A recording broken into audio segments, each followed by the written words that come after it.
नमस्कार दोस्तों, HDFC bank और जो लीलावती ट्रस्ट है, लीलावती हॉस्पिटल है, उसके बीच विवाद बढ़ता जा रहा है। इसके तहत एचडीएफसी बैंक के जो एमडी और सीईओ है, यानी मैनेजिंग डायरेक्टर और chief executive officer Shashidhar Jagdishan के खिलाफ जो लीलावती ट्रस्ट के जो मेहता फैमिली है, उन्होंने एफआईआर दर्ज करवाई है।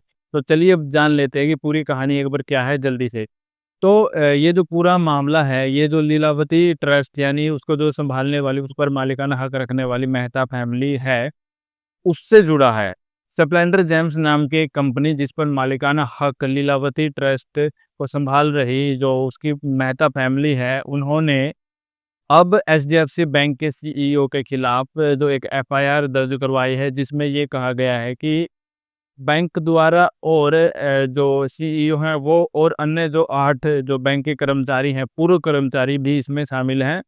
उन्होंने उनके पैसों को लेन-देन को गड़बड़ी की है और ये जो पैसा था ट्रस्ट का उसमें भी गड़बड़ी की है। पूरी कहानी ये है कि एचडीएफसी बैंक के सीईओ द्वारा सीईओ के खिलाफ जो एफआईआर दर्ज कराई गई है उसके विरोध में या कहें कि उसके अगेंस्ट बैंक ने ये कहा है कि जितने भी आरोप लीलावती ट्रस्ट के जो मेहता फैमिली है उनके द्वारा लगाए जा रहे हैं वो सब के सब बेबुनियाद हैं। 1995 ईस्वी में स्प्लेंडर जेम्स नाम की जो एक कंपनी थी जिस पर उस समय मालिकाना हक लीलावती ट्रस्ट के ऊपर जो मालिकाना हक है उसको संभाल रही मेहता फैमिली का था।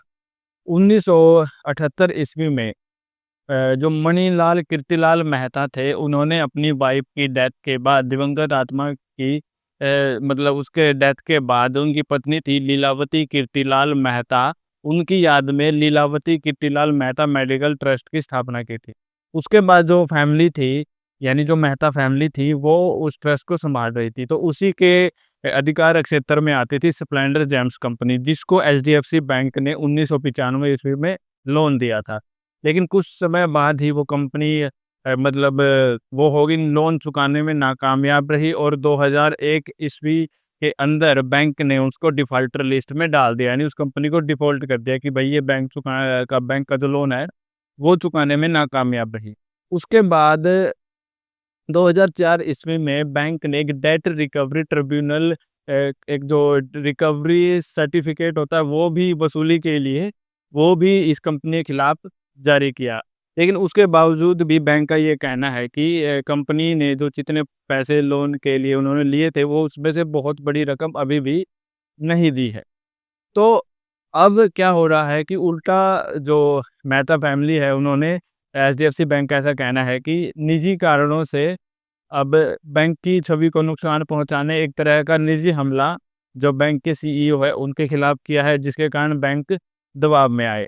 तो अब बैंक ने अपनी सफाई में ये कहा है कि आने वाले समय के अंदर वो इससे संबंधित जितने भी कानूनी दांवपेच के तहत जो भी कार्रवाई होती है वो उनके खिलाफ करेंगे और जनता का जो भी पैसा है, क्योंकि लोन का जो भी पैसा उनको दिया गया था वो एक तरह से जनता का ही होता है। हम अपने अकाउंट में जो बैंक अकाउंट में पैसे रखते हैं और बैंक जब लोन देता है तो उसी पैसे में से देता है, उसके पास एक रिज़र्व होता है अलग से पैसों का, ठीक है? तो बैंक ने कहा है कि जनता का जो भी पैसा है वो वसूला जाएगा और कानूनी प्रक्रियाओं के तहत वो जो ये बदले की कार्रवाई है इसका जो उत्तर है वो कानूनी प्रक्रियाओं के तहत दिया जाएगा।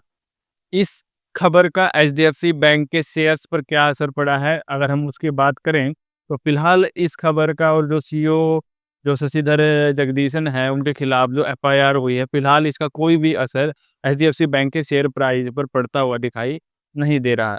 ऐसा इसलिए हो सकता है कि क्योंकि 6 जून 2025 को जो संजय मल्होत्रा आरबीआई के गवर्नर हैं, उन्होंने तीसरी बार 6 महीने के अंदर जो रेपो रेट्स हैं, उनको कम कर दिया। इस बार 50 बेसिस पॉइंट की रेपो रेट कम की गई हैं। इससे पहले फरवरी और अप्रैल में 25-25 बेसिस पॉइंट की रेपो रेट कम कर दी गई थी। इस सारी रेपो रेट कम होने के बाद कुछ ऐसे लोन्स हैं और जो ईएमआई अगर आपने पहले से ही लोन ले रखा है, वो ईएमआई की जो किस्त है, यानी जो किस्तें हैं लोन की, वो सस्ती हो जाती है। वो सारी चीज़ें कैसी करनी है, इस सब की जानकारी हमने इस वीडियो में ऊपर दी गई है। तो आज की वीडियो थी कि एचडीएफसी बैंक और जो ये लीलावती ट्रस्ट से जुड़ा हुआ जो पूरा मामला है, ये क्या है?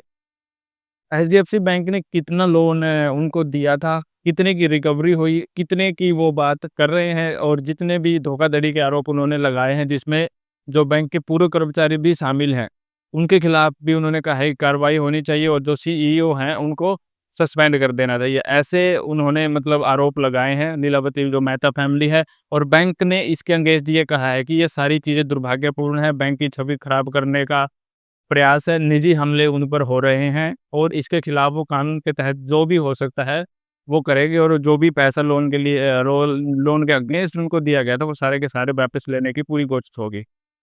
तो अभी तक इन दोनों केसों के बीच यही अपडेट है।